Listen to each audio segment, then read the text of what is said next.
मेरे प्यारे बच्चों, नवरात्रि का ये पावन पर्व केवल माता की उपासना का ही समय नहीं है, बल्कि आत्मचिंतन और सेवा का भी अवसर है। जब तुम माँ दुर्गा की साधना करते हो तो याद रखो कि उनकी शक्ति करुणा, दया और सेवा में ही बसती है। सच्चा दान केवल धन देने का नाम नहीं है। दान का असली अर्थ है अपने स्वार्थ को त्याग कर दूसरों को ऊपर उठाना।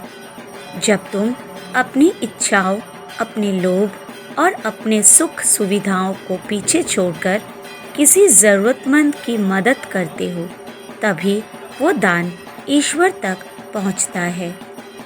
कई बार लोग सोचते हैं कि दान केवल अमीर ही कर सकते हैं, लेकिन यह सत्य नहीं है। कोई भी व्यक्ति, चाहे उसका सामर्थ्य कितना भी छोटा क्यों न हो, यदि सच्चे मन से किसी के दुख को कम करता है तो वही सबसे बड़ा दान है।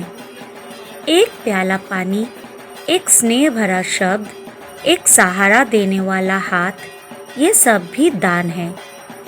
नवरात्रि हमें यही शिक्षा देती है कि माँ की शक्ति हमें तभी प्रकट होती है जब हम किसी और की पीड़ा को अपनी पीड़ा मानते हैं और उसे दूर करने का प्रयास करते हैं।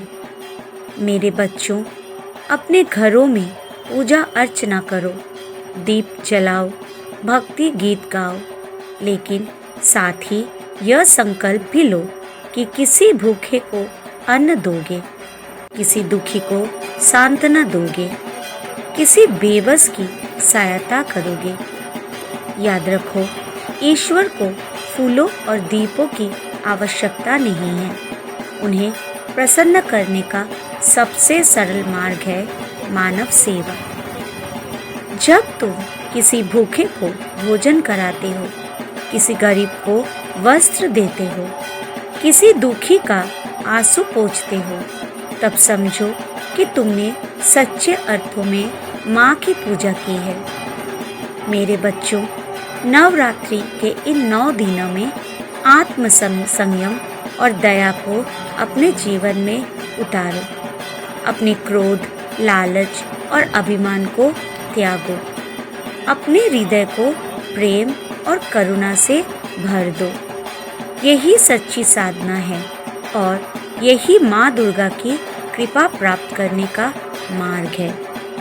इस नवरात्रि मैं तुम सबसे यही कहना चाहता हूँ, सच्ची भक्ति मंदिरों और पूजा स्थलों में नहीं, बल्कि मानवता की सेवा में है। जब तुम किसी ज़रूरतमंद का हाथ थामते हो, तब तुम मेरे हाथ थामते हो। जब तुम किसी को उठाते हो, तब तुम मुझे उठाते हो। ईश्वर सदा तुम्हारे साथ है। निस्वार्थ भाव से सेवा करो, प्रेम बांटो और दूसरों के जीवन में प्रकाश बनो। यही सच्ची नवरात्रि की साधना है। तुम सभी को बाबा की ओर से नवरात्रि का ढेर सारे शुभकामना। बच्चों, खुश रहो और दूसरों को भी खुशी दो। साईं राम।